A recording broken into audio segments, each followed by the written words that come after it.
Bonjour toi, oui toi qui écoute cette vidéo, et bienvenue dans le chapitre 3.4, la réflexion totale interne. Oh oui!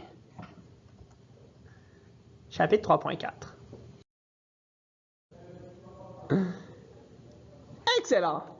Faisons un petit rappel ensemble de nos connaissances pour réutiliser nos connaissances. Oui! Prenons un rayon qui part de l'eau et qui va vers le vert. Comment pouvons-nous savoir l'angle réfracté? En utilisant la loi de Snell-Descartes. Exactement.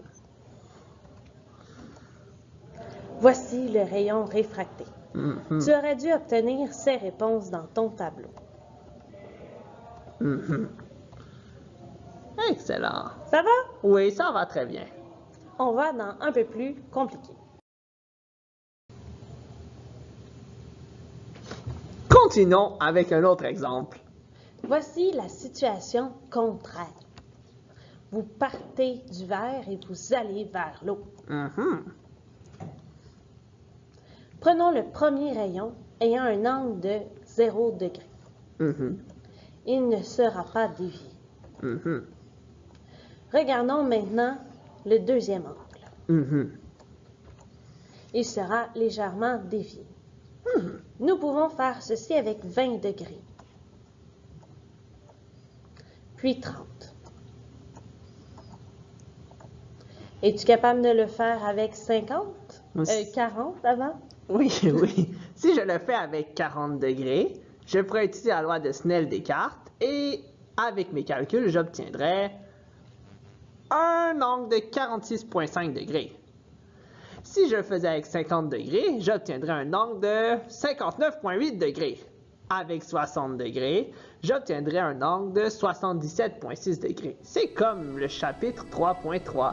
Exactement. La loi de Snell-Descartes. Donc, si je le fais avec 64 degrés, j'obtiendrai...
Ça va?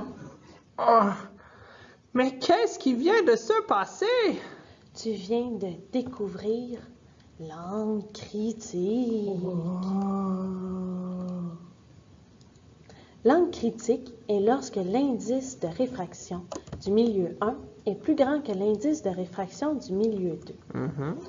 Tu obtiens l'angle critique lorsque le rayon incident frappe la surface et que le rayon réfracté, lui, va être réfracté avec un angle de 90 degrés. 90 degrés? Ah! Tu obtiens donc l'angle critique. Si tu as un angle incident plus grand que cet angle, le rayon ne réussira plus à passer et sera rebondi comme dans un miroir blanc. Wow! C'est super intéressant!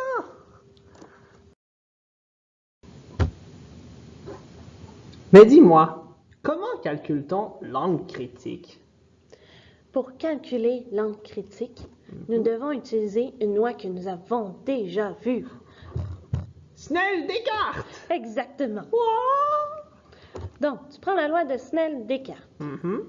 Tu te dis que l'angle réfracté sera de 90 degrés. Car l'angle critique va créer un angle de 90 degrés. Exactement. Mhm. Ton θ1, donc incident, deviendra ton angle critique. Ah, je vois, je vois. Mhm, mhm. Mais faisons un exemple pour tout réinvestir. Oui!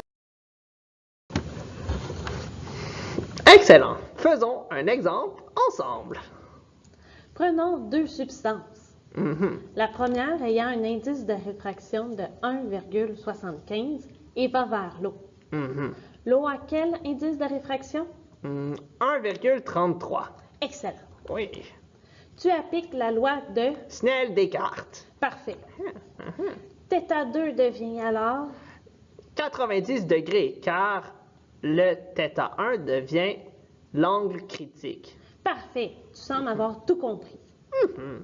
Remplaçons maintenant par les chiffres. Mhm. Oui, oui. Et trouvons la réponse. Qui sera? 49,46. Mhm. Trois petites questions. D'accord, d'accord. 49,45. Que se passe-t-il? 49,45. Le rayon sera réfracté, mais pas à 90 degrés. Parfait. À 49,46. Le rayon est réfracté à 90 degrés. Excellent. Oui, oui. Dernière. 49,47. Le rayon sera réfléchi, comme dans un miroir. Parfait. T'as tout compris. Excellent. Pour plus d'informations, tu peux aller consulter les sites suivants. La réflexion totale interne sur AlloProf et les pages connexes. Tu peux aussi aller demander à tes enseignants. Bye bye! Bonne journée! Et à la semaine prochaine.